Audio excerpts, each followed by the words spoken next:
السلام عليكم ورحمة الله وبركاته. وفي أول دروسنا في لحام الإلكترونيات، بس هبدأ في أول درس نفهم اللي هو الهيتر اللي قدامنا ده.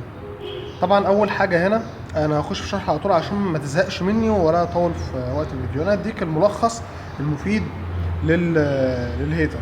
طيب زي ما انتم شايفين ده نوع الهيتر، مش مشكلة لو كان عندك أي نوع، بس ركز معايا في اللي أنا هقوله لك.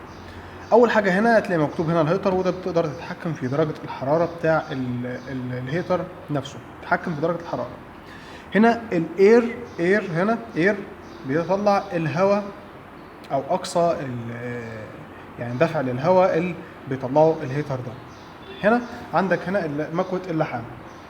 مكوه اللحام طبعا هو انا فكيتها، هي تقريبا اهي، دي مكوه اللحام تركب هنا وبتقدر تلحم على درجة اللي انت عاوزها. بس خلينا بس دلوقتي في الهيتر لان ده المشكلة اللي بتواجه الناس. اما اللحام موضوع بسيط جدا.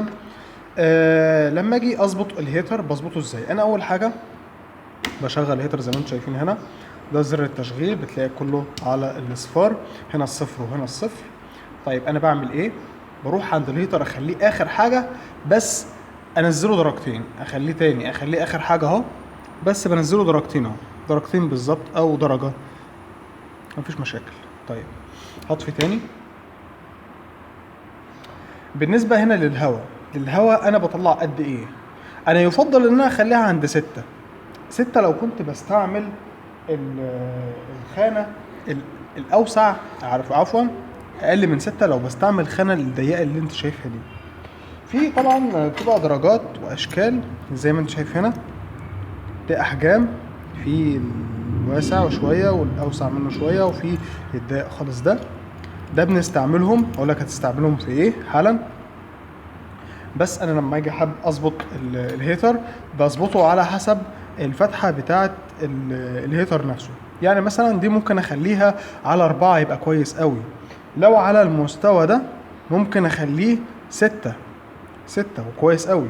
وبرضو على المستوى ده برضو بخليه برضو 6، بيبقى كويس جدا جدا. على رقم 6 انك تخليه الهيتر او الهواء يطلع بشكل كويس، ما يحرقش اي حاجة او يتلف اي حاجة في البوردة.